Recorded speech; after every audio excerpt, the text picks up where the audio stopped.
Hello, my name is Will Dean. I'm the author of the two Vermudison novels, including my latest book just out, which is called Black River. This is a series of thrillers set in small town Sweden, and they all have a kind of Fargo Twin Peaks vibe. I climb into my truck and open the window to let out some heat. I've never been to Snake River Salvage before, so I Google it on my phone. In map mode, it looks like a big field next to the dark, county-sized mass of Utgard Forest. But in satellite photo mode, it looks like what it is: a junkyard, biggest in the commune. Thousands of cars, trucks, boats and caravans, wrecks. Imagine a clock sitting between two horizontal lines. The top line is Snake River itself, and the bottom line is the country road that passes south by Utgard Forest. The clock face is the salvage yard. At 9 o'clock is the entrance track. The track bends around to 12 o'clock, where there's a riverside house. Then round to 3 o'clock, where there's some kind of large industrial warehouse butting up against the Utgard pines. There's another house at 6 o'clock, some kind of L-shaped thing. And then the track continues its circle back to the 9 o'clock entrance. In the center of the circular track is the biggest car park you've ever seen. Dead cars, all of them. I smell bad, but that'll have to wait.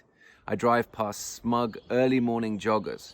Who the hell jogs on a hot summer's day? And head to the underpass under the E16. There are wildflowers bursting out from the ditches, and a farmer's at work drilling seed into his marginal field, a flock of greedy white birds following him wherever he goes. Utgard Forest is overwhelming. Bigger than ever. Dark and summer full. Undergrowth exploding outward and upward, brambles and nettles creeping out from the forest fringes. I drive for 15 minutes and Utgard Forest is the constant shade on the right-hand side of the road. I pass the narrow entrance to Mossen village. Nothing good's ever come out of that place. And I drive on. Eventually Utgard thins and I see the Snake River site. Nearest the road, nearest that 6 o'clock area, are stacks and stacks of shipping containers, like a cargo terminal after an earthquake.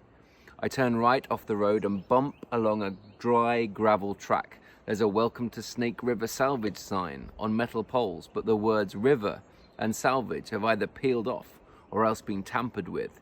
So now it just says, Welcome to Snake. There's a car wreck halfway down a shallow dry ditch, and its electrical cables look like the veins and arteries of some disemboweled beast, some unfortunate victim that's dragged itself off the road to go die in peace in the shade.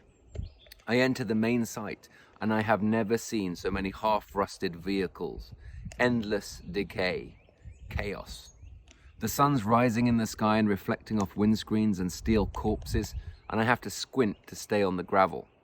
The smell of bonfires drifts through my Hilux vents, but it's more acrid, like someone's been burning plastic or tires or diseased animals. Hell's own parking lot. I drive slowly, taking the place in, keeping an eye out for clues, anything to connect all this with my best friend Tammy. The first house, the one at 12 o'clock, is a big semi-derelict wooden shack with a wraparound deck. Most of the windows are boarded over. I drive on past a fire pit, some kind of oversized bonfire area that I guess is around the 2 o'clock mark.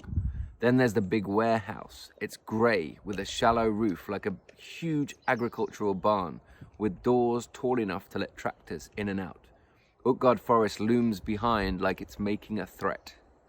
After that there's a big rusting machine with green rope dangling down into the dirt, maybe a car crusher.